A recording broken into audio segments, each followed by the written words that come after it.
When you're scrolling, reading, or researching, how do you know if the information you're seeing is trustworthy? You don't have to be a researcher to understand science, so let's break it down with some green flags, red flags, and tips for what to do next. Before you know it, you'll be able to answer the question, does it data? Let's start with some green flags. When you're reading or watching, here are some things that indicate the data is reliable. A reliable source stays consistent, and if they're proven wrong, they follow up, correct themselves, and explain why. Good information empowers you to think for yourself. You'll hear things like, check out this account, or this book, or this article. Or ask your doctor. They want you to question and verify, not blindly agree. Good data comes from a variety of credible sources. Did you know that healthcare and scientific organizations often publish their own peer-reviewed journals, like the Journal of American Medical Association? Studies from these journals are generally high quality and heavily vetted. Green flag content tells you who did the research, what they found, when it was done, where it came from, and why it matters. You'll hear about recent studies, how they were conducted, and even the limitations of what they can tell us.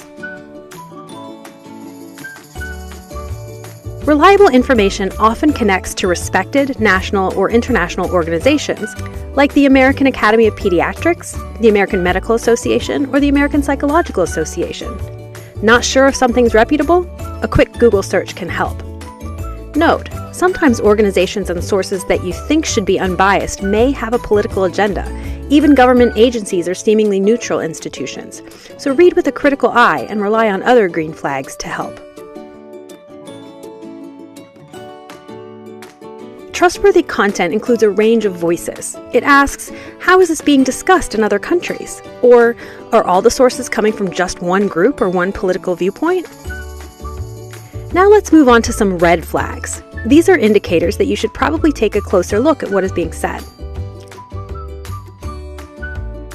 No science is ever final. If you hear words like always, never, or everyone, take a closer look.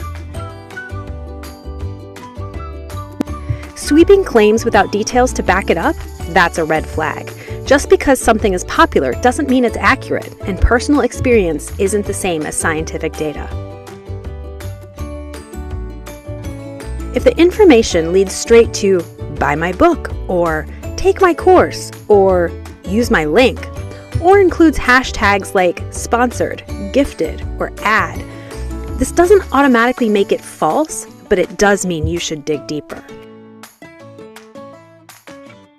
Does the expert actually have expertise in the topic they're discussing?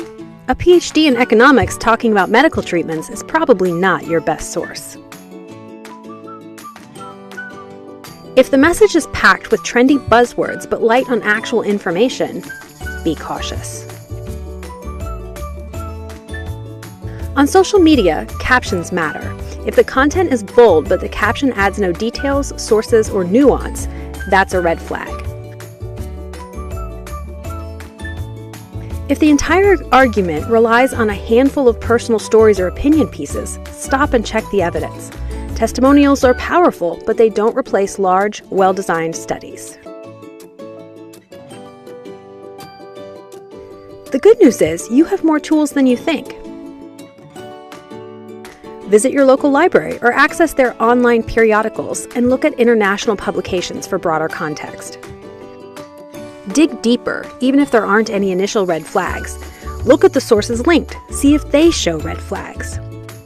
Ask yourself, who benefits if I believe or share this? A simple Google search of their name, plus controversy or fact-checking, can tell you a lot. Use AI tools to dig deeper. You can enter prompts such as, summarize peer-reviewed studies from the last 5 years about X, or paste a study URL and ask for a summary, implications, and limitations. Just remember, always verify that the study exists outside the AI environment. Information power isn't just about what you read, it's about knowing how to read it. Stay curious, stay critical, and stay informed.